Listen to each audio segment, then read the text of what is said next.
Fraction क्या है भाई? मोल फ्रैक्शन का मतलब है जो भी सोल्यूशन में जिस भी कंपाउंड का जो भी फ्रैक्शन है वो उसका क्या है? Mole fraction. इसे निकालते कैसे हैं?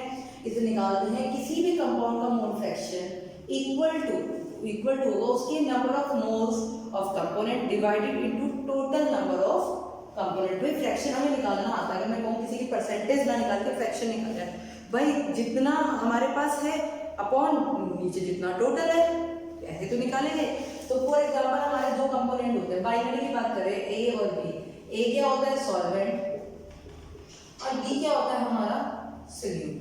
ठीक, अगर मुझे निकालना है किसी, इसे डिनोटेड बाय एक्स, इसे एक्स से डिनोट करते हैं। ठीक, अगर मुझे निकालना है एक्स बी यानी मुझे सोल्यूट के मोल फ्रैक्शन निकालने हैं, तो ऊपर क्या आएंगे? ऊपर क्या आएंगे? Moles of solute. नीचे क्या आएंगे? Total mole of solute. Total mole of solution. भाई ऊपर निकाल, जिसके मोल निकाले उस ऊपर रखो, नीचे टोटल रखो, ये आ गया आपका मोल फ्रैक्शन। अगर मुझे एक्स ए निकालना है, ऊपर क्या आएंगे? इसके मोल आ जाएंगे, नीचे क्या आएंगे? टोटल मोल आ जाएंगे। ठीक, अब किसी भी कंपोनेंट में जैसे परसेंटेज का टोटल कितना होता है? 100 होता है। ऐसे मोल फ्रैक्शन कितने होते हैं? हमेशा 1 होता है। जितने भी फ्रैक्शन होंगे उनका टोटल क्या होगा? 1 होगा। क्या होगा? टोटल 1। फॉर एग्जाम्पल अगर मुझे एक्स बी निकालना है तो मुझे अगर 1 में एक्स से पता है तो मैं एक्स बी निकाल सकती हूँ। अगर ये मेरा 0.7 है तो 0.3 हो जाएगा ये, और अगर ये 0.3 है तो ये 0.7 हो जाएगा। तो इसका मतलब मोल फ्रैक्शन निकालने का मतलब है मोल फ्रैक्शन, जो भी मोल फ्रैक्शन मतलब मोल के बच्चे एक तरह समझ लो, तो क्या होंगे? उनके मोल का जो भी फ्रैक्शन होगा उसका टोटल क्या होगा? ऑलवेज 1 होगा। क्या होगा? 1 होगा। ये तो मैंने करा बाइनरी सॉल्यूशन के लिए। फॉर एग्जांपल ले लेते हैं एक ट्राइनरी भी ले लेते हैं। डेफिनेशन उतार लीजिए, मैं रब कर रही हूँ, उतार लीजिए। ठीक, तो अगर मैं ट्राइनरी ले लूँ तो भी कोई दिक्कत नहीं है। अगर मैंने ले लिया ए बी सी, कोई सोल्यूट सॉल्वर नहीं। अगर मुझे निकालना है एक्स सी तो क्या आएगा? ऊपर एन ए, नीचे जाएगा N A plus N B plus N C. अगर मुझे निकालना है एक्स बी तो क्या आएगा? N B upon N A plus N B plus N C. अगर मुझे निकालना है एक्स सी तो क्या आएगा? N C upon N A plus N B plus N C. ठीक है, इन तीनों का टोटल, दो का नहीं, इन तीनों जितने भी कंपोनेंट होते हैं उन सब का टोटल कितना होगा? 1। क्या होगा? 1 होगा। इस पे हम न्यूमेरिकल करते हैं तो आपको समझ में आ जाएगा। ठीक है, एक जनरल क्वेश्चन ले लेते हैं, फिर थोड़ा सा एक हटके क्वेश्चन लेंगे। ठीक, तो एक सेकेंड रुकिए, मैं क्वेश्चन ले लूँ। तो हम क्वेश्चन लेते हैं। क्वेश्चन है ये पहला क्वेश्चन, डेंसिटी ऑफ 3, इसे रब कर देती हूँ ताकि क्वेश्चन लिखते हैं। Density of 3m NaCl is, भाई पिछली बार हमने एक्वस मान लिया था। देखो आप लोग कहोगे, क्वेश्चन मुझसे पूछोगे कि मैम एक्वस की उस वाले में पूछोगे कि मैम आपने पिछले वाले वीडियो में एक्वस ले रखा था, वाटर की डेंसिटी को हमने एज्यूम कर लिया था। एक्चुअली अगर किसी चीज में कुछ डालेंगे तो डेंसिटी जरूर चेंज होगी, वो हम एज्यूम करके कर रहे थे समझाने के लिए। ठीक है, चलो इसमें दोनों ही क्वेश्चन लेंगे। Density of 3m NaCl is 1.25 ग्राम पर ml। ठीक है, calculate small m and mole fraction, इसके निकालें, calculate the mole fraction x, इसका a का भी मतलब मोल फ्रैक्शन लिख दिया। मोल फ्रैक्शन निकालना है, अब सोल्यूट के भी निकालेंगे और सॉल्वेंट के भी निकालेंगे। ठीक, तो कोई दिक्कत नहीं। 3m का मतलब क्या हो गया? 3m का मतलब हो गया 3 मोल ऑफ NaCl। 3m का मतलब क्या? 3 mole of NaCl present in 1 litre of solution. ठीक, आप इनको एक चीज दे लीजिए, अगर कुछ नहीं दे रखा तो हमसे एक्वा सॉल्यूशन ले लेते हैं। कि अगर कुछ नहीं दे रखा होता तो हम उसे क्या ले लेते हैं? एक्वा सॉल्यूशन ले लेते हैं। ठीक, इन्होंने डेंसिटी दे रखी है, इसमें हम ज़्यादा नहीं करेंगे, उसमें हमने डेंसिटी 1 ग्राम पर ml दी थी आपको। ठीक है, NaCl 1 लीटर ऑफ सॉल्यूशन के बराबर है। ठीक, कोई दिक्कत नहीं। m निकालना है, सॉरी स्मॉल m निकालना है ना, तो स्मॉल m के लिए हमें क्या चाहिए होगा? मास चाहिए होगा। क्या चाहिए होगा? मास। सॉल्वेंट चाहिए होगा हमें।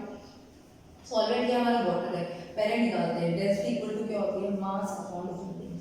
डेंसिटी है 1.25। ये क्या दे रखा है हमें, 1 लीटर का मतलब है 1000 ml, क्योंकि यहाँ पे ml में रखेंगे ना, यूनिट क्योंकि ग्राम पर ml है, m इक्वल टू कितना आ जाएगा 1250। ये किसका आ गया, मास ऑफ सोल्यूशन, किसका मास आ गया, सोल्यूशन का मास आ गया। अब हम सॉल्वेंट निकालते हैं, WA निकालना है, क्या करेंगे, लेकिन अब हमें मोल इसके भी नहीं पता, 3 मोल है ना, पहले मोल निकाल लेते हैं। Moles equal to mass upon molar mass, ठीक। तो मोल्स कितने हैं 3, मास हमें फाइंड करना है, और मोलर मास कितना होता है NaCl का 58.5। कैलकुलेट करो इससे, इसका मास कितना आएगा 58.5 से अगर से मल्टीप्लाई करते हैं तो मास आ जाएगा 175.5, मास आ गया। ये मास किसका आया, सॉल्यूट का। अब हमें पता है सॉल्वेंट का निकालना है, W equal to W minus WB। W कितना है 1250, WB कितना है हमारा, हमें निकालना, फिर माइनस करके बताओ कितना आएगा। इसको माइनस करने के बाद कितना आएगा, इसको माइनस करने के बाद आ रहा है 1074.5, ठीक। यहाँ तक हो गया।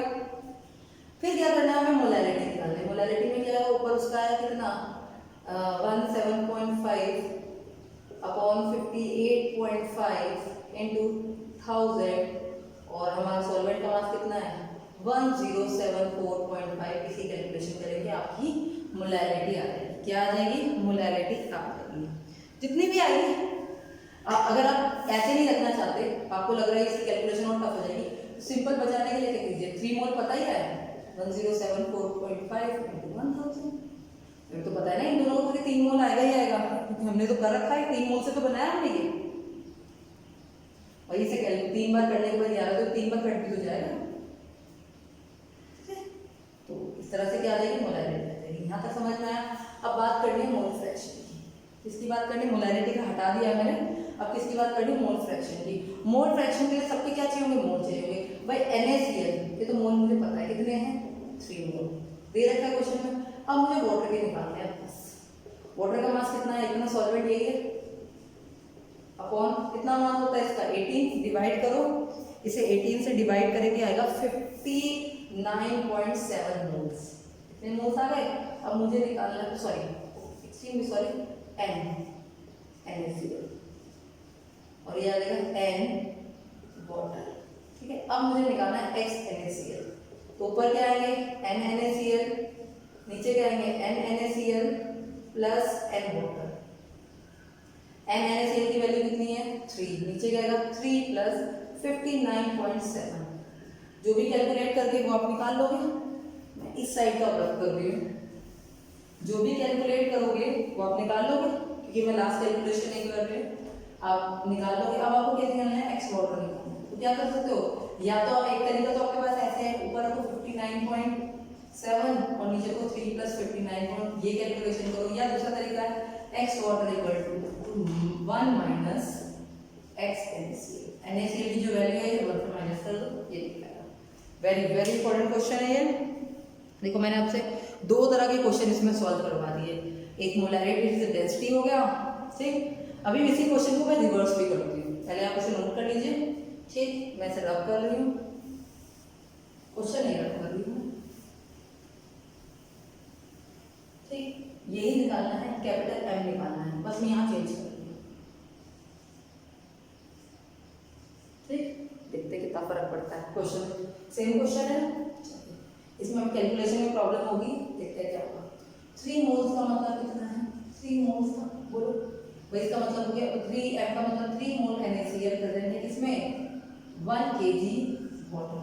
मैंने क्या कहा, एक्वस ले लेते हैं तो कुछ नहीं दे रखा होगा, कोई दिक्कत नहीं। 3 मोल है 1 kg वाटर, कोई यहाँ कोई दिक्कत है। मोल फ्रैक्शन निकालना तो उसको बहुत ईजी है, तो पहले मोल फ्रैक्शन ही निकाल लेंगे।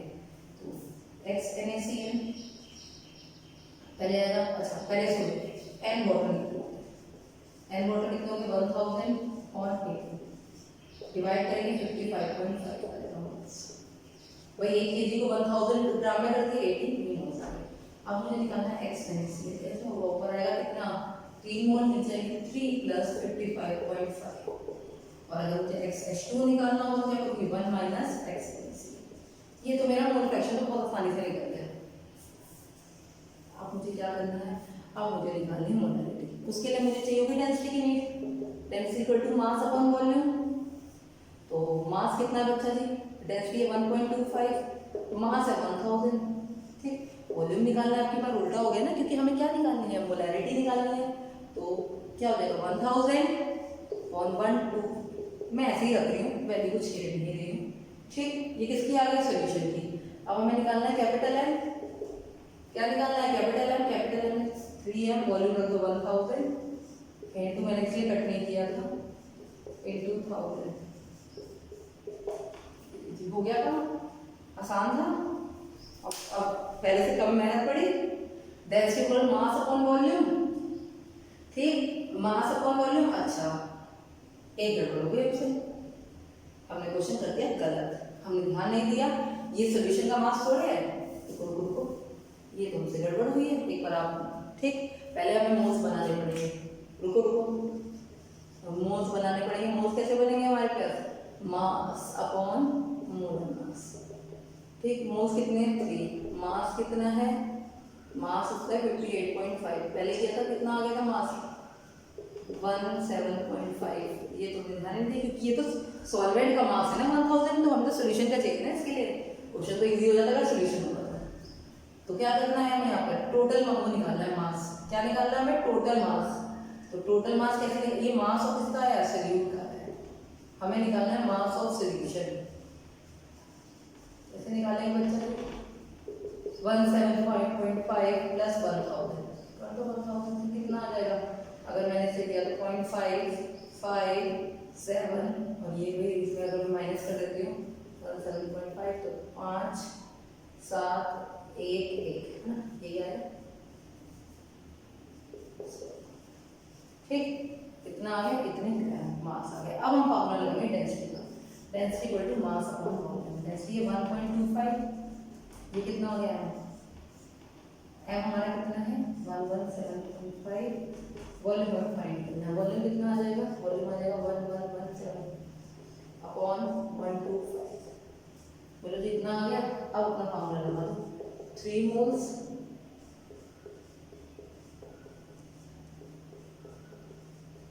इन 2000 इसलिए करना है क्योंकि ये वैल्यू ml में आई है, इसमें आई है, ये वैल्यू इसमें आई है ml। इससे आप क्या निकाल लेंगे, आपकी मोलैलिटी निकाल लेंगे। क्या निकाल लेंगे, मोलैलिटी निकाल लेंगे। एक अगला बड़ा अच्छा सा क्वेश्चन लेते हैं, calculate the mole fraction of ethylene glycol and water in a solution containing, पहले ये हो जाए, ये आपने नोट कर लिया हो, चलिए मैं अगला क्वेश्चन लिखती हूँ। देखिए क्वेश्चन में ऐसे ही आएंगे सिंपल, तो पहले आपको कॉन्सेप्ट सिखाने के लिए होते हैं, ठीक। सिंपल आ गया तो आपको कन्वर्ट करने आने चाहिए, कैलकुलेट, और उनकी प्रैक्टिस कीजिए, क्योंकि ये नहीं कि हो गया बस, होना तो बहुत आसान है। मोल कॉन्सेप्ट में देर कितनी लगती है, एक फटाफट डेफिनेशन बता दो, 5 डेफिनेशन है, फटाफट लिखिए, एक न्यूमेरिकल क्रिया, कोई खत्म। लेकिन जब तक आप इनकी प्रैक्टिस नहीं करोगे आपको ये कॉन्सेप्ट नहीं आएगा। और देखिए कॉन्सेप्ट क्यों इंपॉर्टेंट हो जाता है, क्योंकि आपको जब मैं कह रही हूँ कि आपको अगर नॉर्मलिटी करनी है, ये कॉन्सेप्ट पढ़ना है, तो आप 12th में जाइए, तो ऑब्वियसली 12th में भी सेम है, 12th में भी फर्स्ट चैप्टर में मतलब सोल्यूशन में ही सब कुछ करना पड़ेगा। तो अगर आपका 11th में क्लियर है आपकी ये चीज़ें, तो 12th में ऑब्वियसली क्लियर होंगी ना। तो अभी का नहीं सोचो, आगे बोर्ड का सोचो, ठीक। तो क्वेश्चन करते हैं, calculate mole fraction of ethylene glycol. अभी आपको मैं फॉर्मूला लिख देती हूँ, वैसे आपको बाद में याद हो जाएगा, C2H6O2, ठीक, and water in a solution, भाई X का मतलब है mole fraction, in a solution containing 20% of C2H6O2 by mass, ठीक। ये 12th का क्वेश्चन है एनसीईआरटी का, लेकिन हमारे यहाँ भी काम आ रहा है, 12th के एनसीईआरटी का क्वेश्चन है ये, बस थोड़ा सा छोटा देखा, ये बड़ा है ऐसे काफी 12th में। कैलकुलेट द X यानी मोल fraction of ethylene glycol water containing, अब 20% का मतलब क्या है, 20 ग्राम C2H6O2 present in 100 gram of solution, by mass लिखा है ना, 100 ग्राम ऑफ सोल्यूशन। ठीक, कोई दिक्कत है नहीं यहाँ पर। मैं हमें मास पता चल गया, हमें मोल फ्रैक्शन जो निकालना है तो पहले मोल बनाते हैं किसके, इथाइलिन ग्लाइकोल के। ठीक, तो ऊपर अगर 20 इसका मोलर मास 12 24 में 30 और 32 कितने हो गए आपके 62। ठीक, 62 से अगर हम डिवाइड करेंगे तो आएगा 0.322।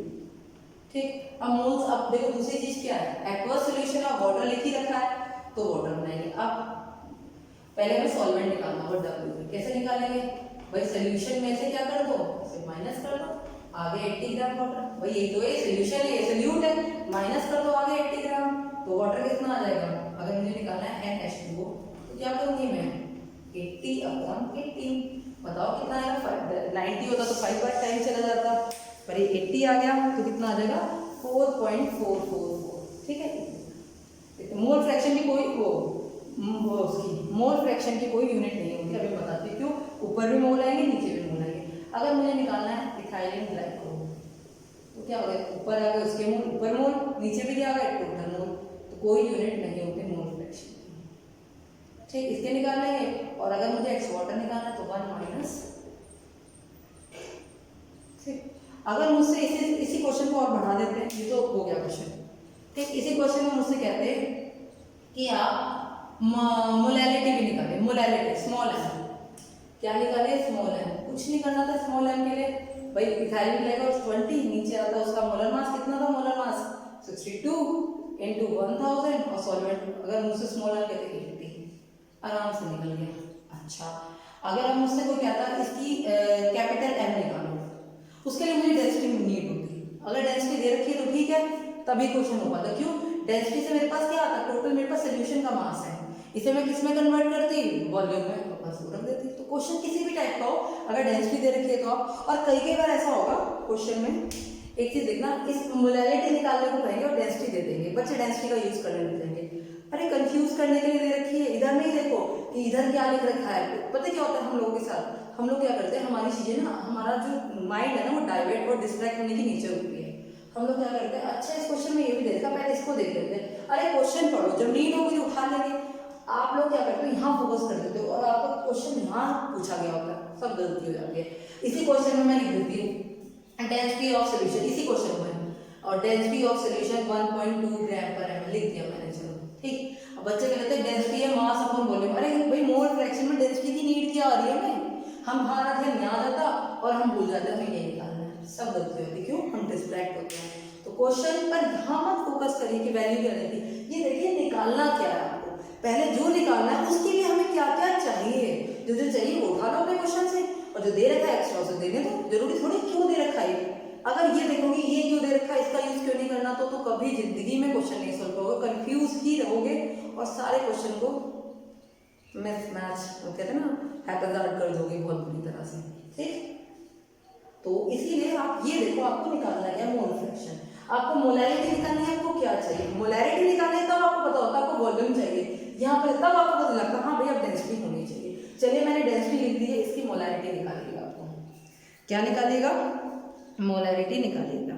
ठीक, अगला क्वेश्चन लेते हैं, ये भी बहुत अच्छा क्वेश्चन है, मैं नेक्स्ट क्वेश्चन लिख रही हूँ।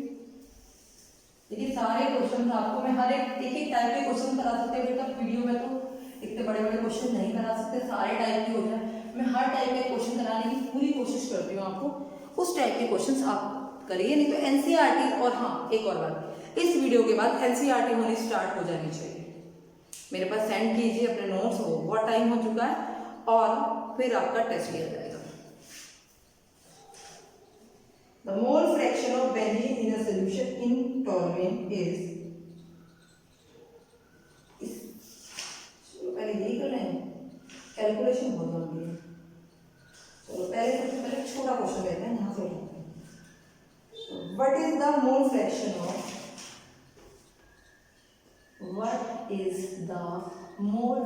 मैं ऐसे लिख दूँ बार बार, mole fraction of a solute का मोल फ्रैक्शन बताना है in 2.5 small m aqueous solution। बस इतना क्वेश्चन है छोटा सा, ये कई बार आ चुका पेपर में भी। What is the X of solute, X मतलब mole fraction of solute in, कभी एक्स ही पढ़ लो, लिख लेती हूँ मोल फ्रैक्शन, मैंने ही पढ़ लिया, मैं तुम्हें लिखूँ मोल fraction of salute, mole fraction of a salute in 2.5 m aqueous solution। पहले 2.5 m का मतलब लिखो, 2.5 मोल्स जो भी आपका सल्यूट है, moles of solute present in 1 kg solvent. एक तो बहुत छोटे m का मतलब, ये तो मतलब है 2.5 मोल प्रेजेंट है 1 kg सॉल्वेंट में। सॉल्वेंट कितना है 1 kg, और बता दिया एक्वा सॉल्यूशन में तो वाटर है, तो हम n वाटर बना लेते हैं। मोल एक के तो बनाए, मोल एक के मोल दे रखे हैं हमें, मोल कितने हो जाएंगे, कितने हो जाएंगे 1000 अपॉन 80, 55.5। ठीक, अब हमें निकालना है सल्यूट का। ऊपर आएंगे सल्यूट के मोल, नीचे आएंगे एन टोटल, टोटल में टोटल लिख दे, बात हो गई।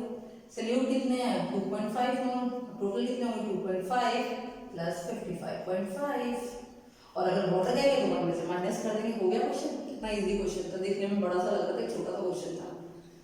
ठीक, आप ये करिए, फिर मैं अगला क्वेश्चन लेती हूँ।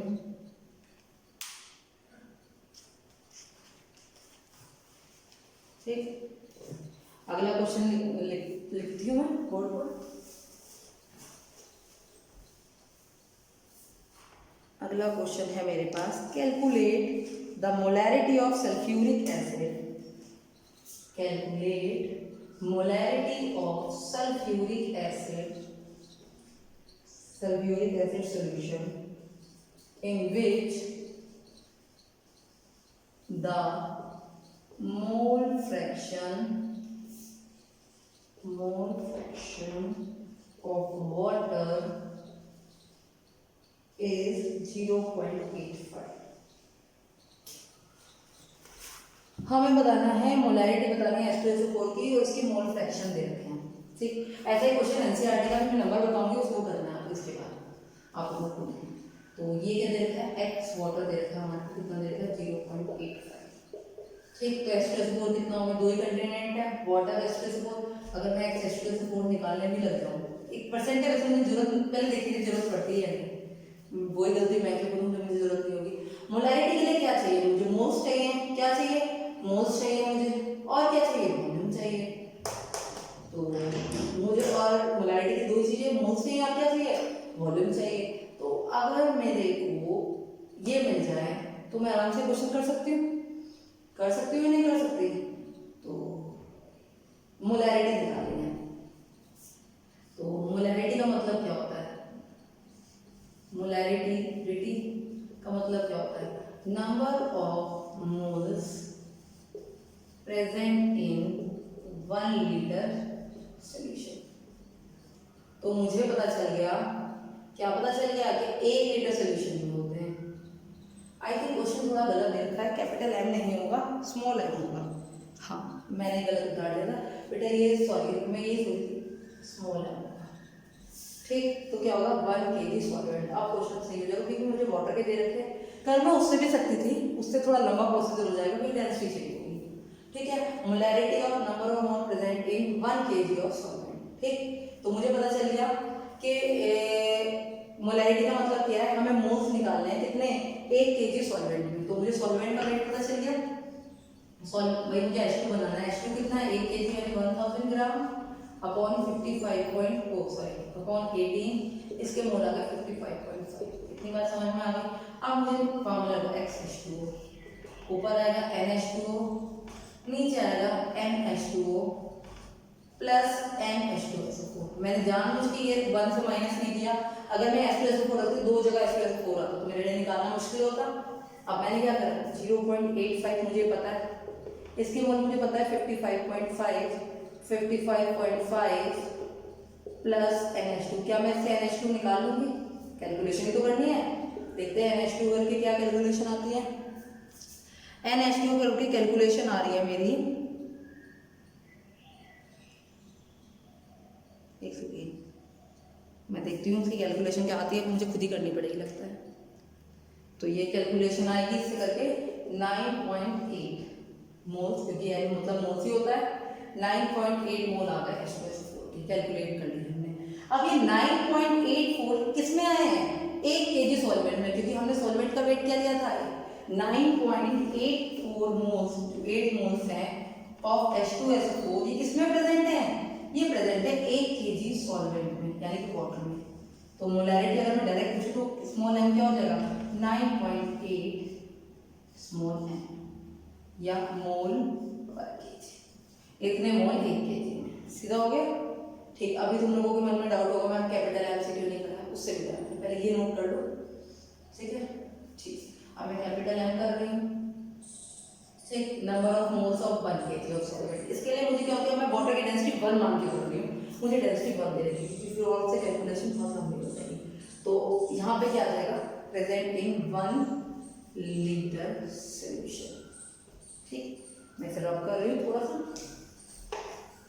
अगर मुझे मोलैरिटी की बात करनी, अच्छा ऊपर वाले उसमें मोलैरिटी कर लेना भाई, जो प्रीवियस वाला था ना उसमें मोलैरिटी कर लेना। क्या कर लेना? मोलैरिटी कर लेना, ठीक। नहीं तो मैं याद ये लिख देती हूँ वापस से। वो ये थी molarity, number of mole present in 1 litre of solution, और जो मैंने पहले लिखी थी वो क्या थी? मोलैरिटी। यस कर लेना उसे सही प्लीज, मैंने रब कर दिया उसे, प्लीज सही कर देना। Number of moles present in 1 litre of solution, ठीक।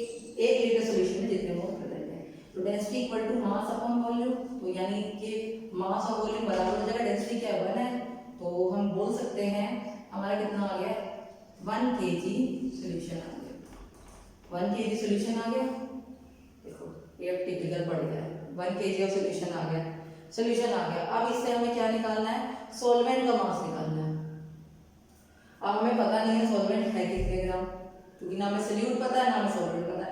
तो ऐसे केस में अगर कभी फंस जाता है तो हम एज्यूम कर लेते हैं, क्योंकि पूरी हमें कुछ पता नहीं और वैल्यू नहीं दे रखी है, तो हम मान लेते हैं कि ये किसकी हो गई? सॉल्वेंट की इक्वल ही होगा।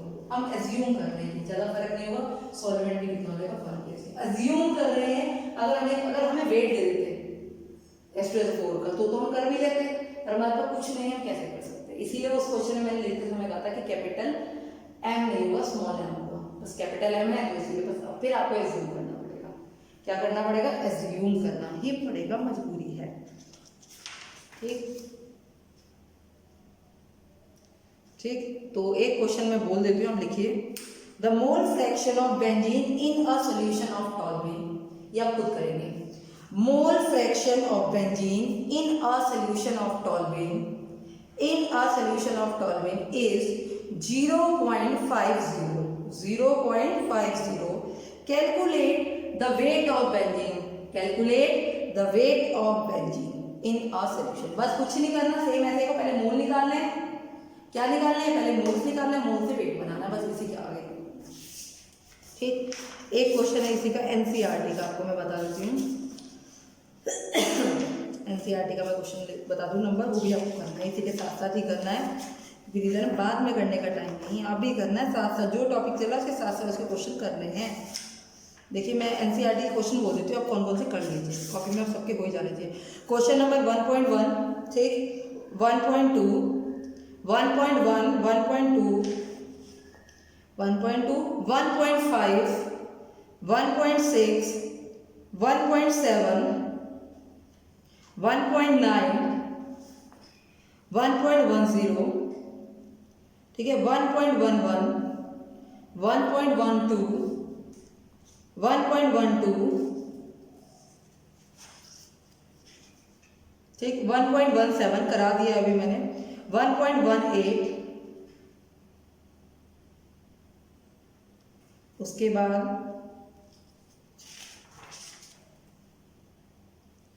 1.25, 1.25, 1.28, और जो मैंने अभी क्वेश्चन बताया था इसके इसी के जैसा 1.29, 1.29, 1.30, 1.32, 1.33, इतने क्वेश्चन सब मैं आपको करा चुकी हूँ। आपको एनसीईआरटी के सारे क्वेश्चन थे, इसमें मैंने इस टाइप की चीज़ें करा दी है, मैंने इतने सारे बोले आपको।